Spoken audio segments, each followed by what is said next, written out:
We made it. We're back. We're a couple minutes late, but it's still a day in April. The sun is still out. Humanity still exists, and we're live with Brandon Bro. It's the Tree Trunk Show. I'm just gonna jump right in and just start with Brandon. How did this introduction happen? How did you get in touch with Tree Trunk? How did this meeting of the minds, the greatness that is, come to be? Yeah, thanks for the prompt, man. Julian told me about TreeTrunk and what was going on over there. Logic for other folks who know him by Logic.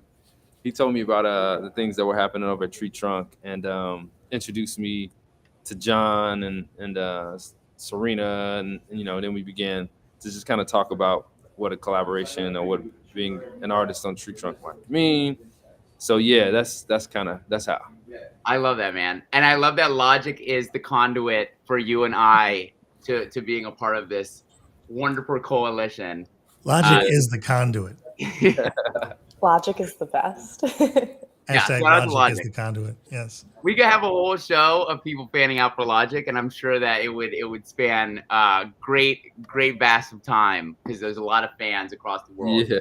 Everywhere I go with him, the love just pours out. Like people come up off the street. Oh, I love you. I'm like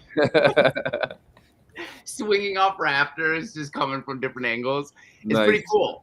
I would encourage everyone to go to a Logic function and experience it for themselves. But Brandon, I'm going to take it a step back now. We talked a little bit about how you got introduced to TreeTrunk. How did you get introduced to the world of art and become an artist yourself? So for me, I was just talking about this earlier today. It's kind of always been a part of my identity and who I have been. I've been drawing and making art since I was before I could remember. I've just really been really interested in art for a long time. So I kind of relate to it as just a part of who I am. I believe it's family and people who come before me who were artists and who were creators, and I just kind of inherited the art gene, I would say. I love that. I thank my ancestors every time I eat, and so I love that you're like crediting them with your artistic skill. I think even them and me will say, "Man, you got something of your own." I'm sure the ancestors had a little bit of help, but let's give credit where it's due. Thank you. I had the privilege of seeing some of what you put down for the beta for the TreeTrunk, and it is spectacular. I love so we were trying to figure out, well, it's a beta test, right? And Brandon's like, you know what? I'm gonna make a piece of art. And the thing I love most about it is down at the bottom where it says now loading. And I'm like, that was great. I mean, you're funny. You guys, there were a couple of artists that really took advantage of the theme, I guess. Yeah, that's cool. Okay, you all had artwork up. That's cool. Of course. We can put it It's back pretty up. cool. Nice. Not bad, right? Can't stop looking at it. This is a professional show. This is high quality production here. Nice. Love it. No, I'm super grateful for this. When you're in the process of creating something, like even this piece, for example, is there like a reference point that you start at? Is there a process that you go through, or is it kind of just you get a prompt, you have an idea, and you just go for it? Yeah, I think I found my way to the work or a finished product in a lot of different ways. I think first it starts with sort of a sketch. Sometimes I don't have like paper, so it's like an idea, a mental sketch, and then I can run. Sometimes I run ideas by friends, and then we kind of like start to figure out what that might look like, and then it turns into like reference images, or just sort of sketched out and then kind of recreated in some way. So it's just interesting how you find your way to an idea or manifesting, right? Like bringing like an idea to reality. But it's a bunch of different, like for this one, I've been using like this type series. I've been like using typography a lot in my work, and I had these plants that I've been using other places. So I'm building like a library of assets that I can use through different things, and just use the messaging to be the thing that speaks for the piece. So this is more in the line of that, like thinking about composition, thinking about, okay, cool, I have these assets. Let's make a PSA, or like let's make a poster. You know? I love that, man. That's so badass. For an artist who might be listening to this, I ask this question on every channel, whether that's the Treehouse or Living with Will. I think it's a great opportunity for people to learn. And I'm curious, when you're facing a point of contention or have in the past, what are some ways and some tools that you've developed to continue creating despite the obstacles that life kind of puts in front of us? Yeah, that's a good question. You know, I think using kind of what you're experiencing with its inspiration is a way to do that. You know, I think even with the TreeTrunk project, I mean, that's what it was. It's like, okay, cool, we have like this obstacle. You know, I don't with the beta test, I didn't want to necessarily like spoil the reveal of the art. It's just like, okay, how do we be as honest as possible and just be as direct, you know, and make it like kind of funny in a way, or just have fun. So I think just using whatever's there as a source of inspiration is what I do. I mean, I think art has a very practical use for me. And you know, I use art um, to manage a lot and to respond, and as a form of expression to help on this life journey, and as a practice to help develop my internal skills, my EQ, my, you know, I use art as a mechanism for those things. So when, you know, if art becomes the answer at all these different junctures and these different windows in life, um, you're never at a point where you have writer's block or not creating, because like art is and that's what art is for me. It's the thing that gets me in touch with exactly how I feel and exactly where I am. So no matter what's going on, I'm always having something to say, and something to share. I had a buddy who was went from business and stuff to Brooks Academy for photography, and I remember saying, "Well, what, you have something to say?"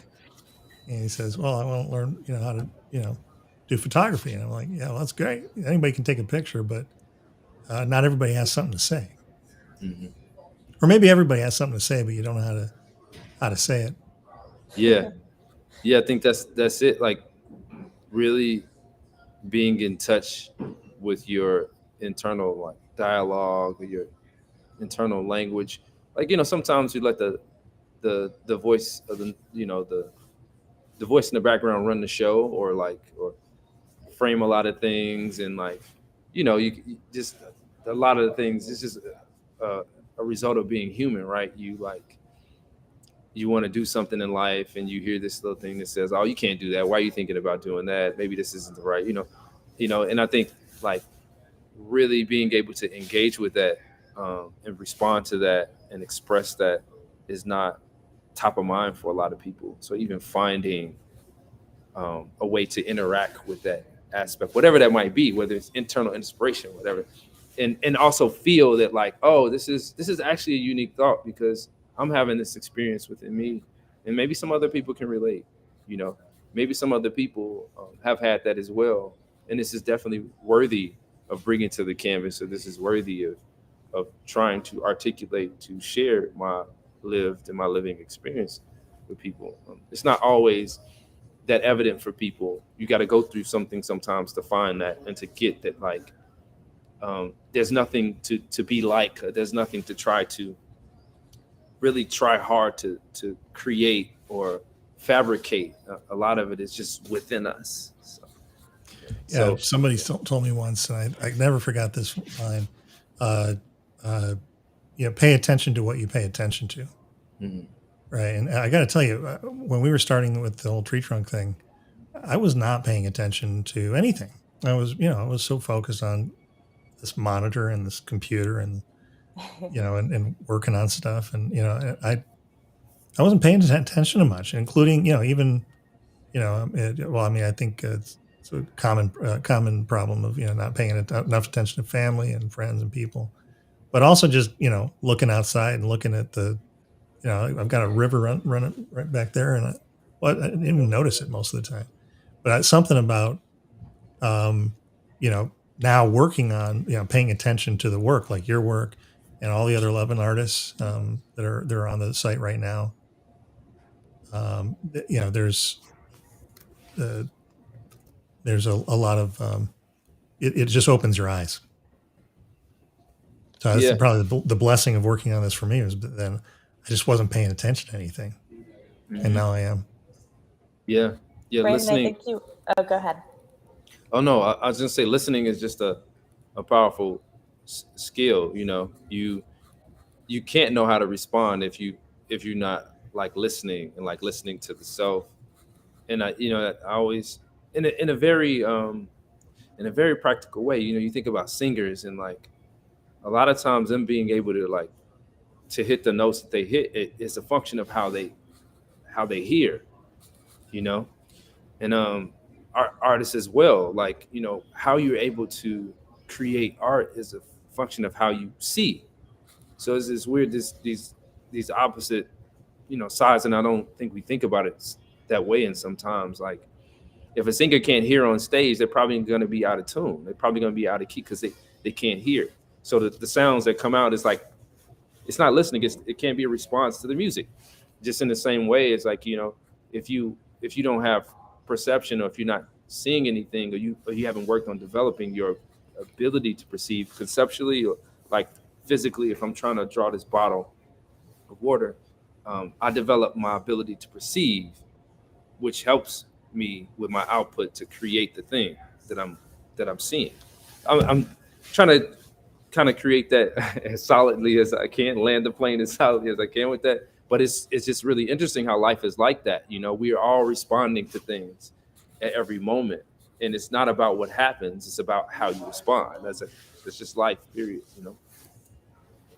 Very true. And just going back to what you were saying in terms of, putting something out there and then creating a space for it and having a lot of people contribute once that is out there, but just sharing your thoughts. I know that you've built such a community, and I just am so curious if you had, because I'm just in awe by you. I know you have a lot going on. You have an IRL exhibition right now.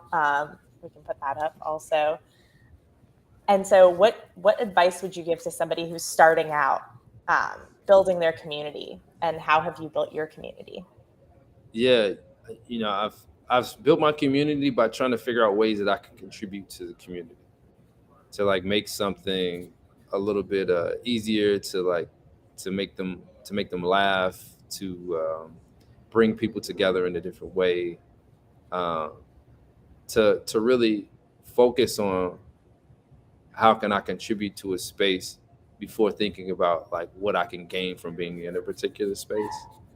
So I think really focusing on that, like how can you help the community become more connected, efficient, flow better, be more expressive, and then going, because I first started doing album covers, and it was about, okay, I have these artist friends, they're musicians, and these musicians are creating art, but there's musicians around the world.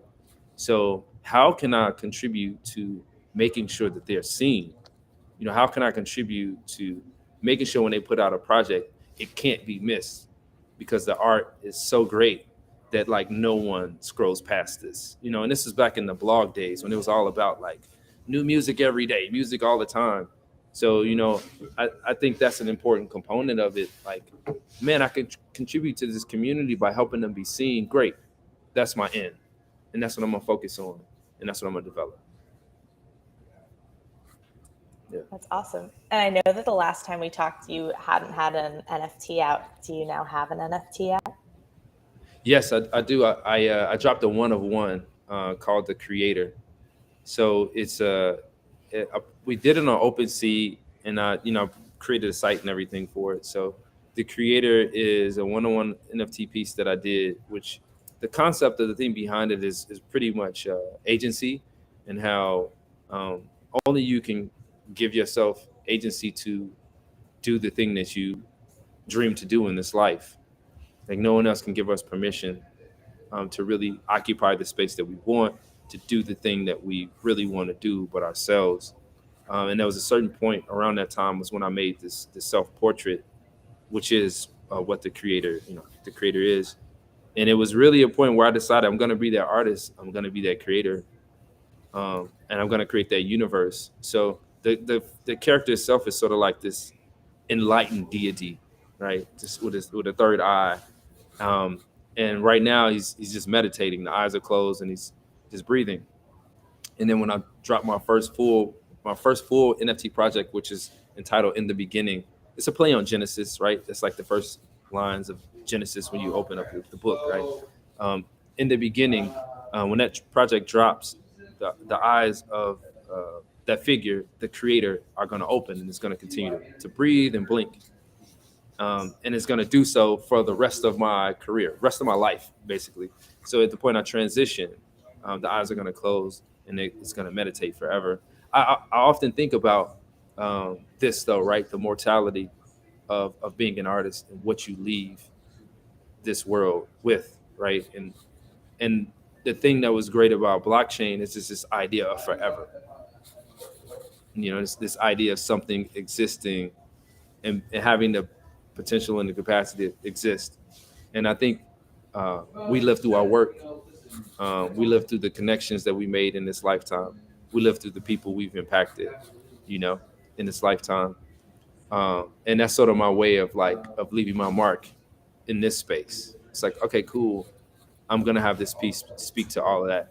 But, that's a very human thing. I mean, people, philanthropists, name buildings after themselves, after their families, and they do all of these things, right? Because what else can you do? What else to speak to your impact, to speak about how you care, but try to let people know through a memoir, through a dedication, through something. So I think it's a very very human thing to do. So I know I spoke a lot about it, but that's pretty much the project, and that's where the inspiration came from. This is so exciting. And on the topic of exciting projects, I'm just dying to know, but do you have any teaser information that you can give us on what your NFT would look like for TreeTrunk? Oh, you can't ask him that. You can't. No, you can't ask him that. So okay, I can take it back. I'll say something. It's in the line of a lot of my illustration work, right? So I'm really looking at my project as a way of really, like, you notice a thing when you're an artist, and you kind of, people start knowing about your work a bit. You notice that people want to contribute in a different way if they resonate with something you're creating. I mean, it's like a musician, right? Like, musicians have fans because they see themselves in the music in some way, and they want to participate in some way, or they want to represent that, and they want to champion it in some way. So, I'm looking at my TreeTrunk release as a way to do that, for people who are champions of my work and really believe in like what I'm doing, and believe in the impact, and believe in the stories that we're telling, and believe in bringing people into these regenerative spaces for healing, and all of these themes that exist throughout my work. And it provides an opportunity to empower them and include them in that conversation. Because as an artist, you're creating, like, you can only produce so many ways that people can kind of help engage with it, or avenues or opportunities for people to champion what you're doing. But I'm finding that the NFT space is providing more of an opportunity for people to do that, through whether this is someone being able to manage the Discord, be able to continue the conversation around, or the energy around the art, and give people some type of ownership in this larger story, or just even let people say, look, I want to find a way to contribute to what you're doing. But if you don't have any work coming out, if you don't have any things coming out, how can I do that in a continuous way? Or if you're selling paintings for a couple grand and I can't afford to buy a painting for a couple grand, right? It adds several entry points to give people access to be able to grow their stake and be a part of something that they believe in. So yeah, I love that. I don't know if I kind of probably answered the question, then went off somewhere else, but it felt right. You definitely answered it. Definitely. I love Different access points. Like that's one of the things that excites me most about the platform is that it gives people these access entries in a way that they might not otherwise have. I was still processing the way you described your OpenSea piece. Like that is so sick that it interacts with you like in your living and like in your living process of like passing on as well. Like that is such a cool concept, man. Yeah. Hey, Brandon, how did you code that up? Because that's functionality, and this is something I'd like to talk to you about. In fact, I was talking last week with the first company that said, "Hey, we want to be, actually developers in the EIP 4910 ecosystem." And I was like, "Ooh, EIP 4910 ecosystem." Hashtag EIP 4910.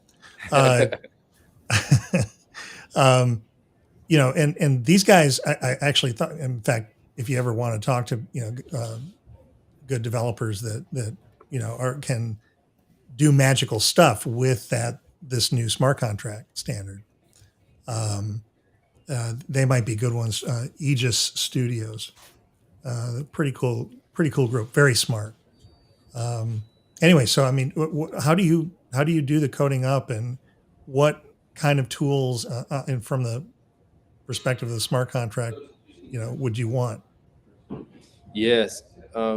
So how we coded it now is that like we can offer access to a certain number, like say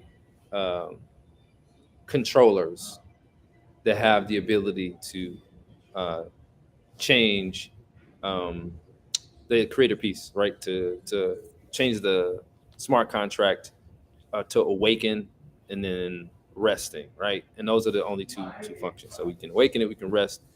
That's it, right? So there's a certain amount of people that There's have two access.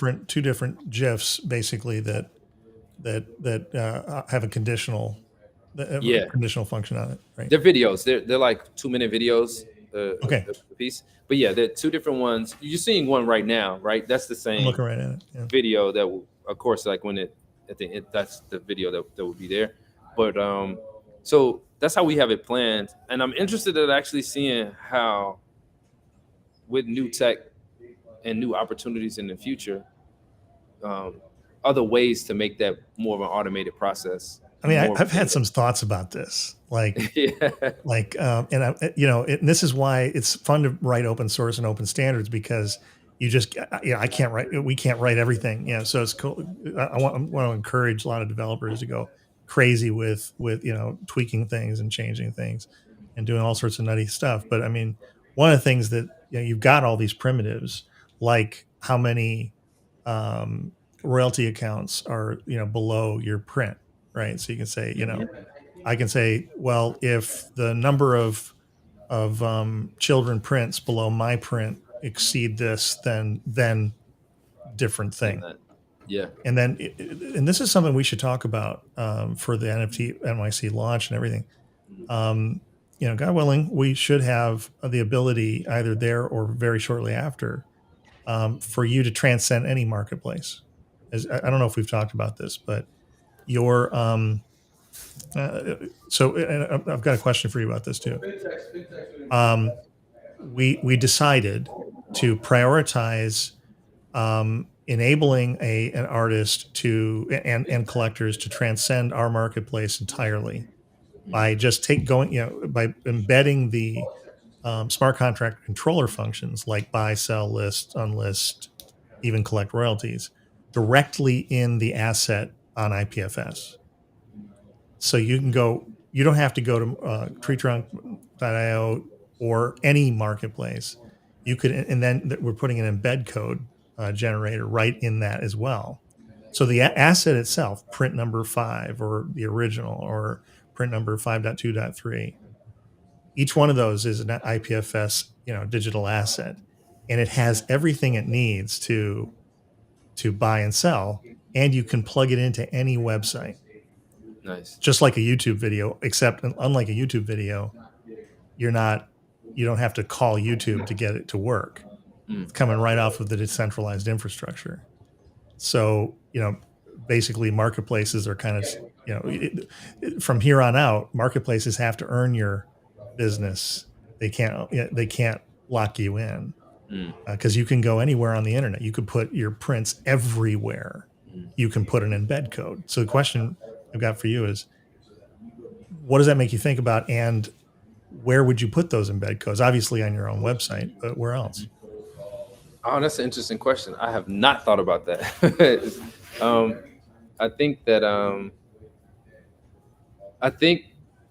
when I kind of just begin to wrap myself around the ideas, it's more so like you create your own gallery anywhere you want. Yeah, it's like, how can I even gamify that? Like, how does it show up when I do collaborations on partners' websites? Like, how could we add it? How could these things be like Easter eggs and different experiences? Okay, I have to talk to Andre. That would be interesting. You could hack the smart contract to do this. You could inject something about like where it's being purchased or listed or bought or whatever. That data could go into, saying, okay, I'm going to change the, so if this, then I'm going to change the image, and because it's IPNS and not, so the link isn't going to change if the content updates, right? So yeah, you can change. You can make a story. You can like do a lot of different things. I'm interested in, for this first launch, just really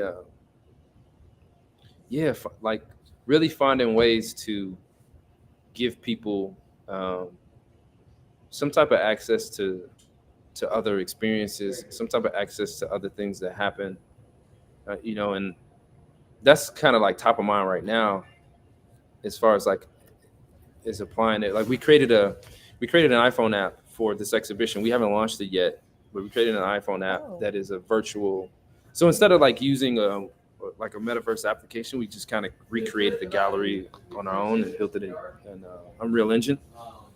Recreated the gallery, put it in like this desert landscape with like the sand beyond it. So like it's the gallery sort of in the middle of nowhere, sort of like that Prada store. There's a Prada store that's in the middle of the desert somewhere.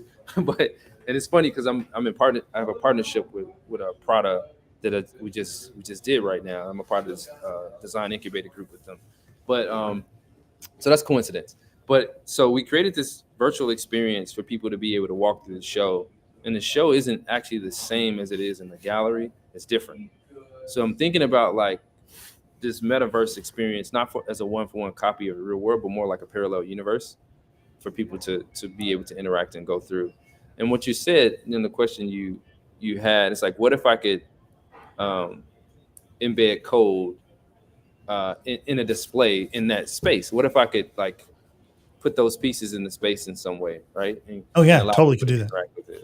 Yeah, and it's trivial, like literally cut and paste, like any embed code. Yeah.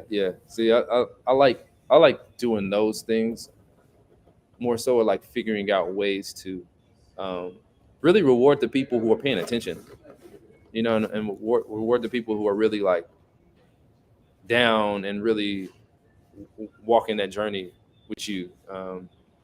I have a collaboration coming up with the MCA Museum in Chicago in the fall, and my goal is to for owners of this NFT piece, like my TreeTrunk piece, and owners of my In the Beginning project, to have access to certain types of merchandise that isn't necessarily available at the MCA gift shop. Right? It isn't necessarily available to everybody. I just think it makes it fun that way, and I think it just, like, for people who want that level of engagement, it gives you a choice. You can, if you want to engage in it, but you don't have to. So, yeah. One other question I got, and then Will, I'm sorry for monopolizing. I'm loving this. Do not apologize. It's amazing. I just love you have one of the best, like announcer MC voices. I mean, you got a future, kid. I just like listening to you. But anyway, so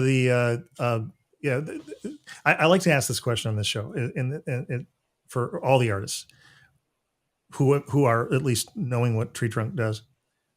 What's your strategy for your next drop in terms of the tree?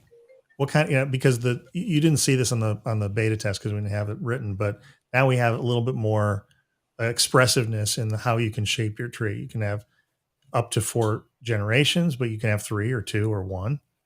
You could make one of one. You could say 1 generation and just 1 print in that generation.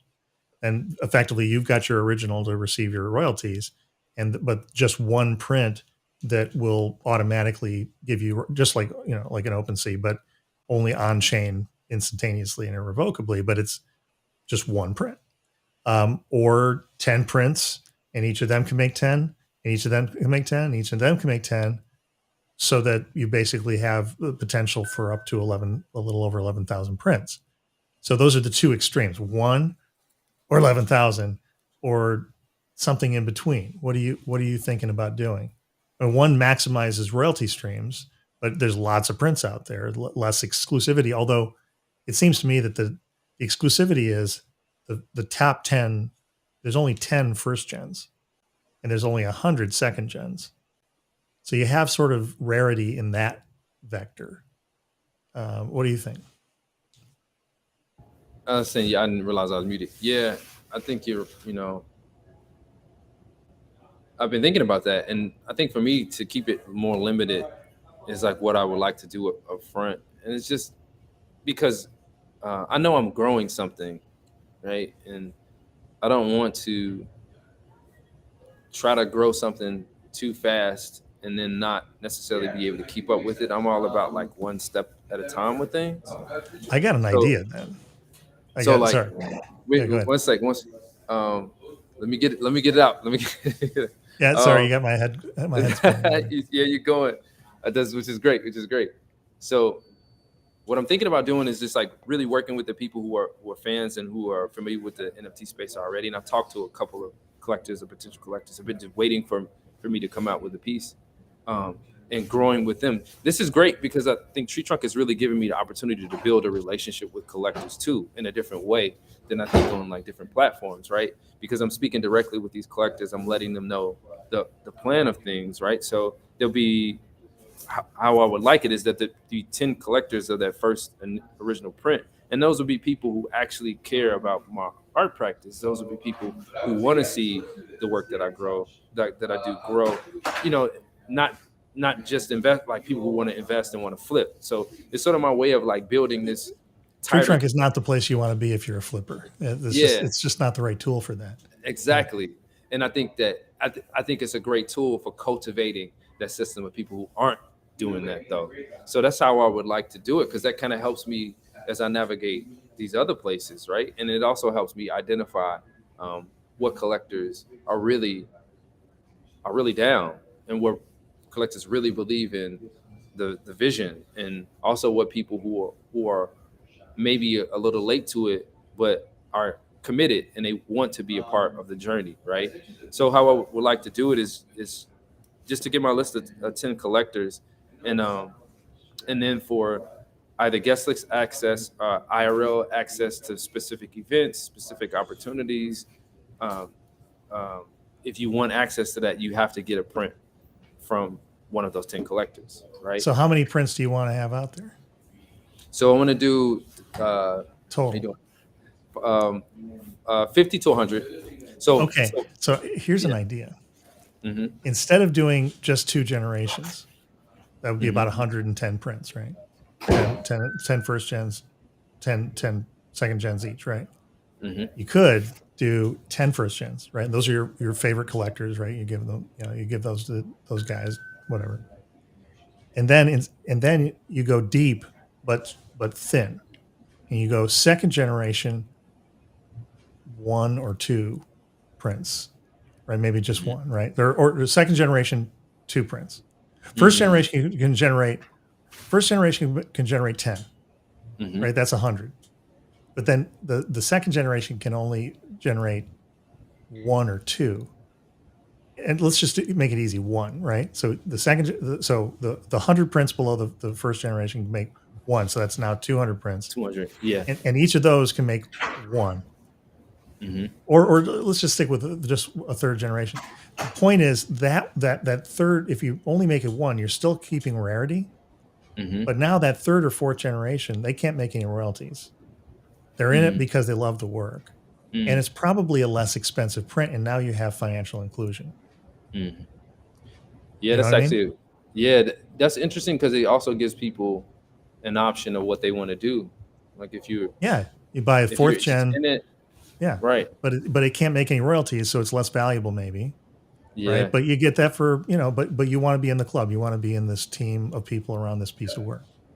Yeah, that, and you know, I also want to, like, I think it's important too, to, because a lot of people, what I found is like, so there's a friend of mine, his name is DeRay, and he likes the work that I create, and there's this one necklace that I create.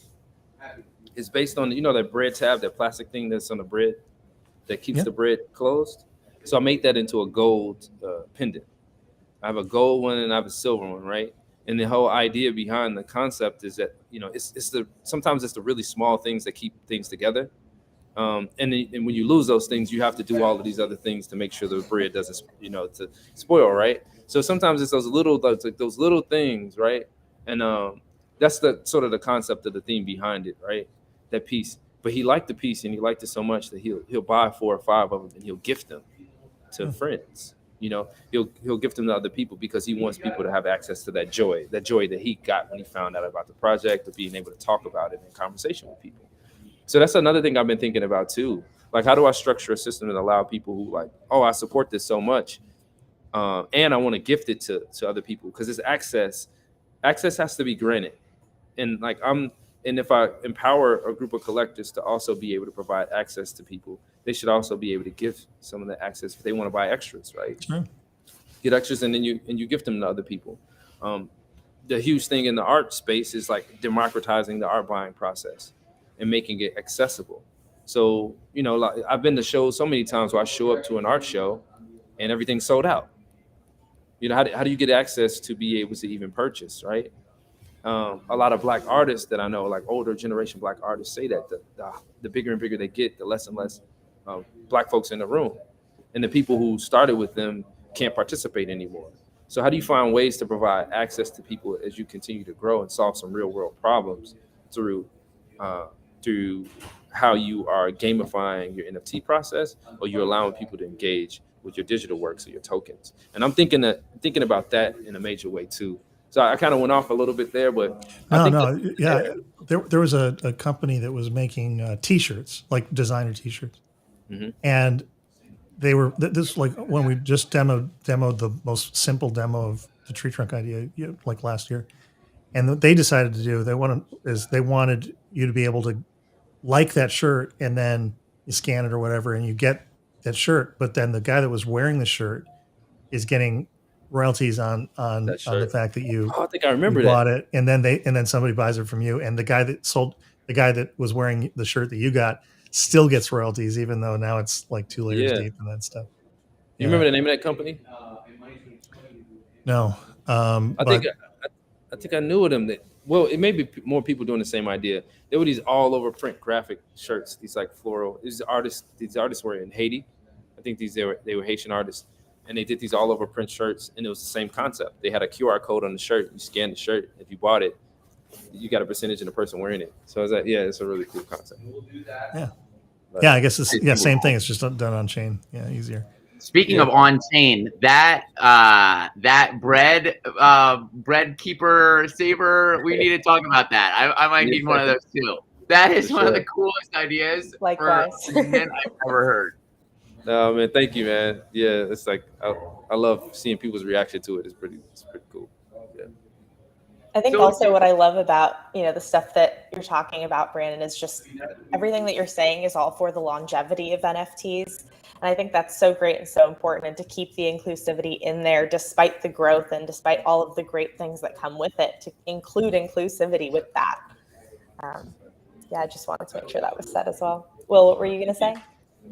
No, I first of all, 100% in alignment with that. So I'm glad that I fell back. That was definitely more important. I was just gonna say is the creative process for you, Brandon, something like today you might be doing one thing, tomorrow you might end up doing something totally different. It's just kind of what strikes you, because it feels like that's very different than what you're putting on OpenSea, but obviously it's just a different form of creative expression. Are you just kind of open to exploring the world of art as a whole, or do you have like genres that you think you fall into? Yeah, I'm open to exploring. I'm open to really exploration. I mean, I think that's been a part of what I've been doing since the very beginning. I mean, in early, I just didn't want to be locked into any particular thing. Like there's a perception about black art, like what is like black art and these things, and I was very resistant to a lot of those notions and a lot of those labels very early on. But sometimes resistance just doesn't allow you to kind of like speak from a really authentic place because you're fighting this thing and you're only developing more of the thing that you're resisting, right?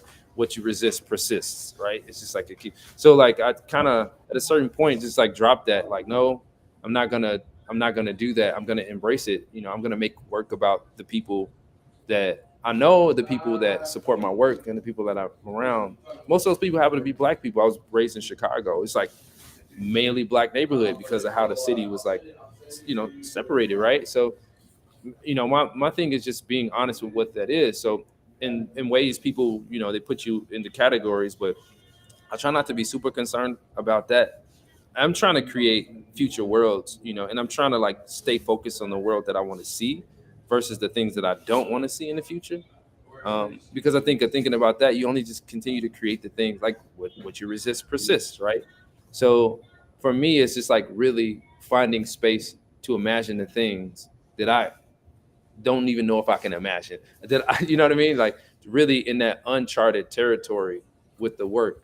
So I'm finding working in this universe NFT space is providing more language and more ability to kind of be outside of that box. Go ahead, John. What you about to say? I was, what you were saying hit me. The resisting point for me. That's always been, I like to think of building things like this and building businesses as kind of a creative art, but it's not the same as art. But I was in the theater years ago, and in that, whether it's writing or whether it's theater or art, um, I've always found that the resistance point was the interesting thing to pay attention to, right? And that creates an interesting dialectic, right? Like there's lots of things I have to complain about NFTs, but I'm in NFTs. I have a lot to complain about blockchains. I've reasonably well spoken about all the problems with blockchains, but again, somebody taught me this one line that I was always kept with me: but, right? Always bring two buts. But I don't like this. But I would if. But I don't like that either. But I would if, right? You do that 5 times, you'll have a patent every time. But you know what I mean? I mean, so it's like I hear you about resisting that thing, but then I think it deepens whatever comes out of that. As long as you don't stop, as long as it doesn't stop you, and where it shuts you down and permanently. But I think having a complaint about something and having negativity is only negative if you stay there, right? But if you feed it, you say, okay, I'm not happy about this. I don't like it, and then that leads you on a journey. It's a more interesting journey, I think. Than you know what I mean? Brandon, I think you're muted over there. Oh, I'm sorry. Yeah, it's embracing, and I think that's what we were talking about earlier when we were speaking about like how do you make your way through creating art when you may not be feeling so well, right? And it's really embracing what's there and speaking your truth. Wherever you might be, not shutting it down, not pretending like it doesn't exist, but having really having asking an those argument with questions. yourself, right? Yeah, Yeah. like but just laying it out. And you bring up a good point. Like this situation doesn't work for me. That doesn't have to be the end of the conversation. It's like, okay, what would make it work? What would make me a yes where I'm a firm no right now? So absolutely, yeah, I I relate love to that. that. I got one final question for you on the introspective level, on the artistic level. If you'll humor me, Hmm. you mentioned something, briefly just now, which was you're trying to create this world, like you're trying to build something, and there was like a twinkle in her eye when you said it. What is the vision? What is the Brandon Bro vision, if you could allude to it at all? Yeah, I wonder how much I should really speak about it, because things just change, especially in this world.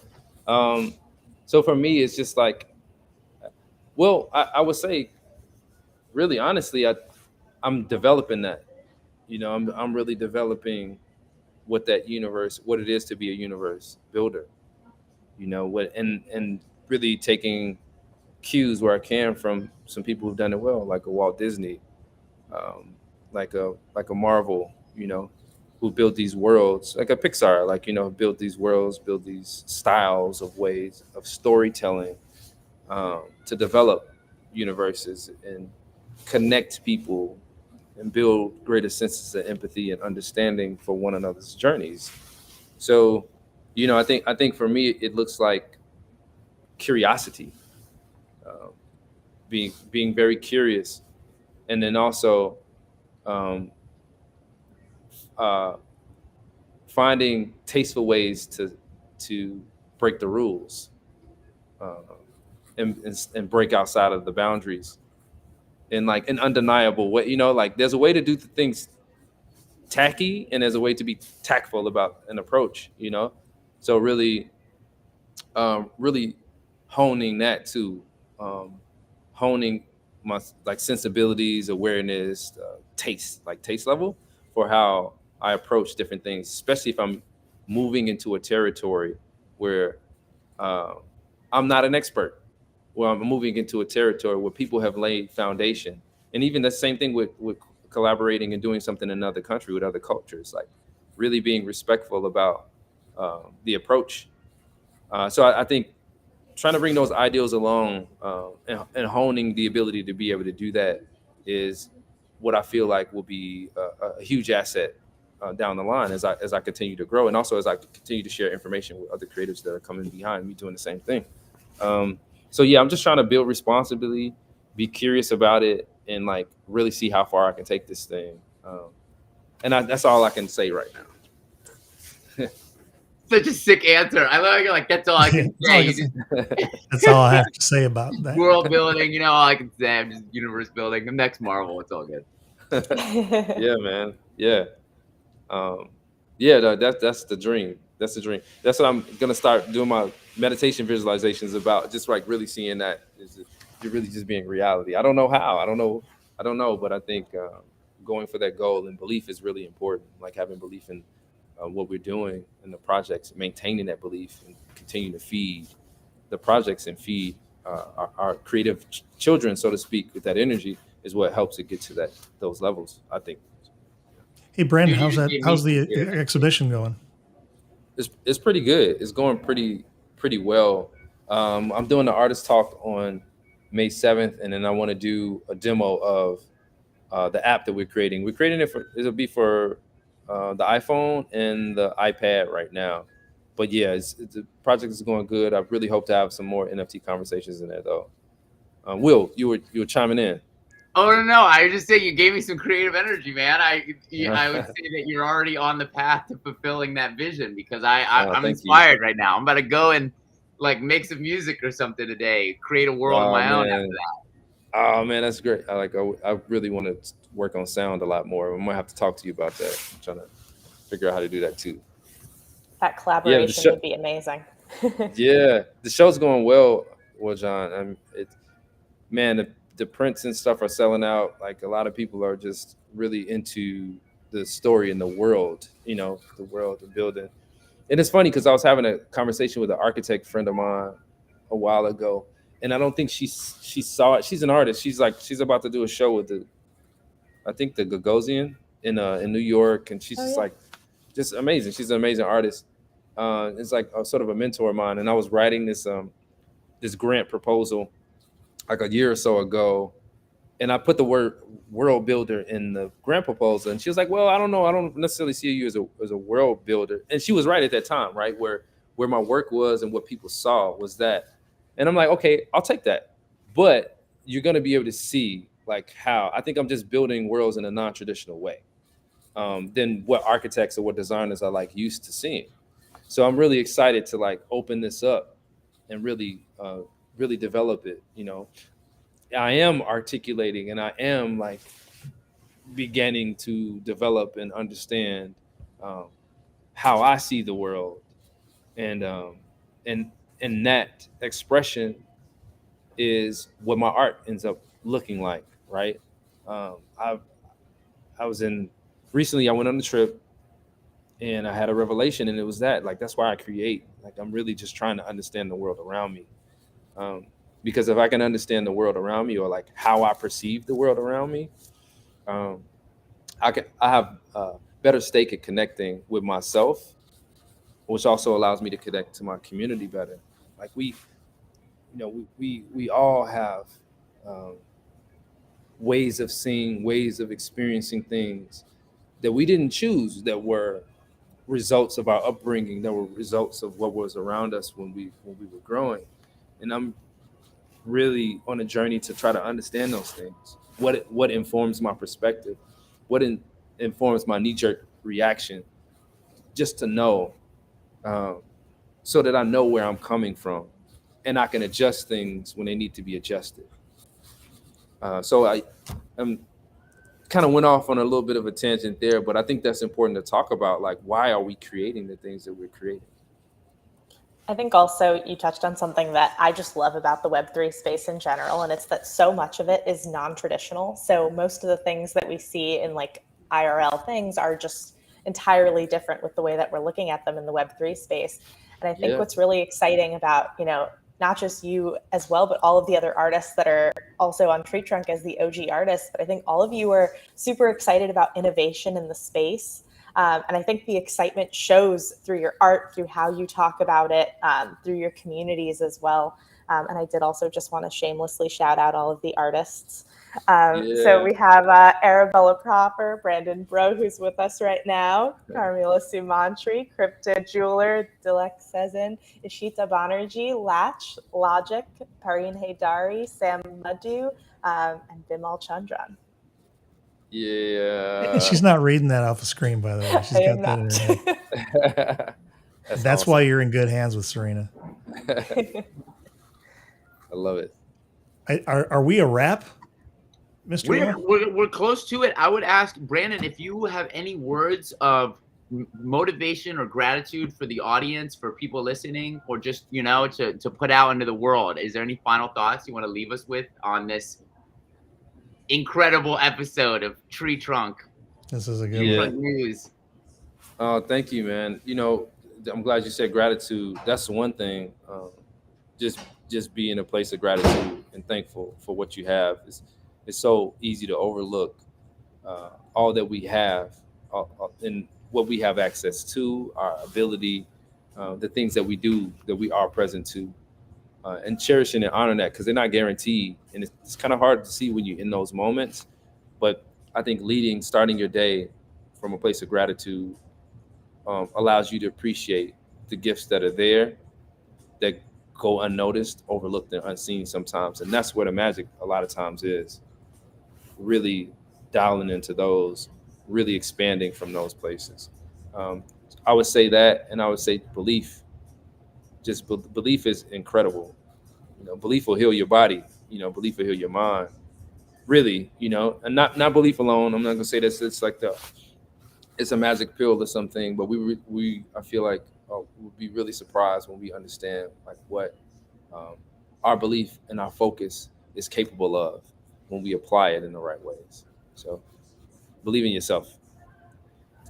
Wow. What I love about these is, if anyone was watching and didn't know Brandon Bro was an artist, just off that answer, they would know that. Like, just off that, it's so like you're a wordsmith on top of being a master with the works with your hands, man. You also got the gift of gab. Let's go. Thank you, man. That was motivating as hell. I love that we end always with Will's question. Will, your questions are also amazing. Just a shout out to you. Yeah, man. Thank you. I always love the combos we have, man. And also, if you're all watching this, please hit the subscribe button on the channel. We'd love to have you all as subscribers on our YouTube. Yeah. Do we have any TreeTrunk updates before we wrap? What was probably it would be hard to say Actually, the best. I kind of wove it in. I didn't want to break the chain with Brandon, so I just wove it in. That's probably the big one that we made that decision. We're going to go mainnet with Brandon and the 11 artists that we have already, and then there'll be some really big surprises at NFT NYC. And I'm really, Brandon, I can't wait to see what not only we do, but really what you guys as artists do with your communities once, in early June, when it goes from just play ETH to real money. I suspect that there will be a lot of virality there, not just driven by us as a platform, but by each of your communities. So I'm really kind of excited to see that kind of lit up. Yeah, it's gonna be great. And Brandon, I did just want to ask, will you be at NFT NYC this year? I'm gonna try. I think I might have to go. I'm doing this thing with Prada, and they have a fashion show in Milan on the 19th of June. So I might have to go there. We'll fly on the TreeTrunk jet back for the salon. Yeah, hey, so I'm gonna. Will, try. did you buy the jet yet? I mean, who's got the jet? Somebody's got to have the jet. So we'll get the jet, and we'll fly back. Awesome. I'm all here for it. Let's go. I'm gonna be globe trotting. I got to be back in France like Paris right after that for the other fashion week out there. Amazing. So I just feel super fortunate, man. Thank you so much. I'm so happy to be a part of this launch and going to mainnet, and have been a part of beta and gotten a chance to really know you guys, and you guys have gotten a feel for who I am as a person, my sense of like all of these things, because I think all of that is in the art, and it's just really cool. Thank you. I got to show you your stuff one last time. There's Brandon's piece on TreeTrunk.io. Go and check it out, but also go and buy his work wherever it lives. It doesn't matter where it is. It's what matters is that it's a part of Brandon, and you want to be a part of that. Thank you. Consider making that merch too. By the way, I would wear that Brandon Bro with the QR code, and I would never sell it. Yeah, man. Yeah, that might be that. Maybe that's something we do for I don't know. Maybe that's something we have for NFT NYC. Some gifts for some folks. That could be cool. Right on. Yeah. I gotta go too. It's good to see y'all, folks. We did it. Till next time. Tuesdays at noon, U.S. Eastern. I can't remember what it's.